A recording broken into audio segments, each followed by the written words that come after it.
We're diving into a major terrorist attack that just rocked Peshawar, Pakistan.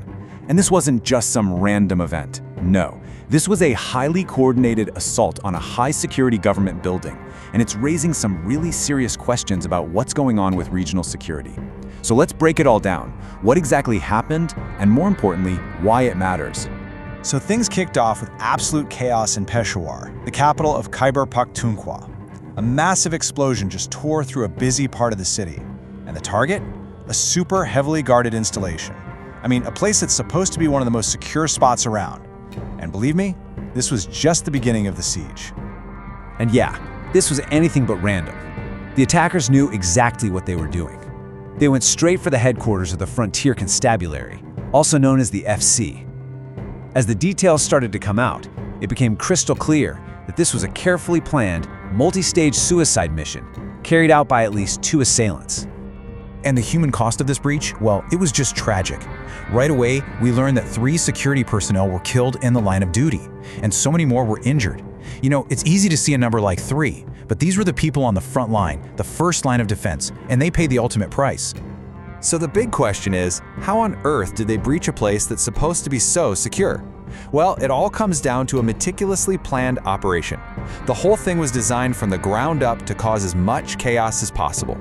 Let's walk through the timeline minute by minute and see exactly how this went down. Okay, so it all started around 8 in the morning. Phase 1, a suicide bomber blows themselves up right at the main gate. Boom. That creates the breach and throws everything into confusion. Then, Phase 2 kicks in immediately. 2 other attackers try to storm the compound and a massive firefight breaks out with the guards. But here's the thing, the guards' response was absolutely critical. They actually managed to stop a full-on infiltration. They cornered one of the remaining attackers inside, and that's when he detonated his explosives, causing that final, devastating blast that led to most of the casualties. So, we've talked about the tactics, but what about the people nearby? The civilians caught in the middle of this? Well, as you can imagine, the attack created an atmosphere of just pure terror. Let's take a second to understand what it actually felt like to be there on the ground. We have this quote from an eyewitness, and it really hits home. They said, "The first explosion was so loud, we thought it was an earthquake. Screams were everywhere."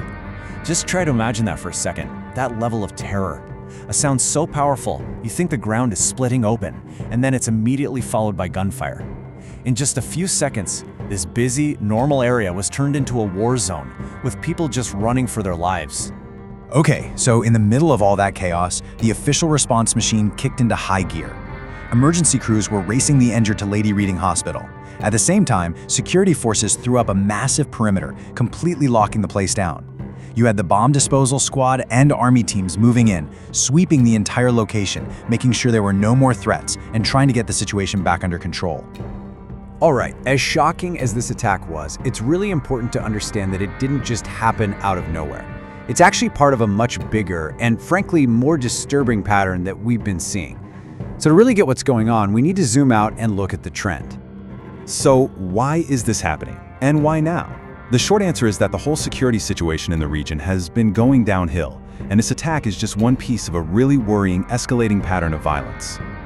When you talk to security experts, they'll tell you this attack fits a very clear playbook. We're seeing a huge spike in terrorist activity, especially near the Afghanistan border. And what are they targeting? Security installations, just like this one. The goal here is pretty straightforward. They want to challenge the authority of the state and completely demoralize its security forces. So in the aftermath of an attack like this, the focus naturally shifts, right? Everyone wants to know what the government is going to do about it. What are the next steps to make sure something like this doesn't happen again? Well, the response has been swift. Authorities have launched a massive counter-operation. We're talking extensive search operations across Peshawar and all the surrounding districts. They're zeroing in on suspected safe houses and religious schools. And at the same time, all the intelligence agencies are coordinating way more closely to try and dismantle the entire network that was behind this attack. We're told arrests could be coming any day now.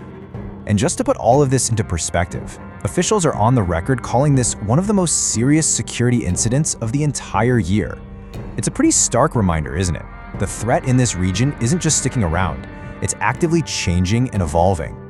And that really leaves us with the big critical question for the future, doesn't it? The government is obviously responding with force, launching these new operations, but will it be enough? Is this kind of response going to be able to truly turn the tide against a wave of terrorism that seems to be not only deeply entrenched, but also growing?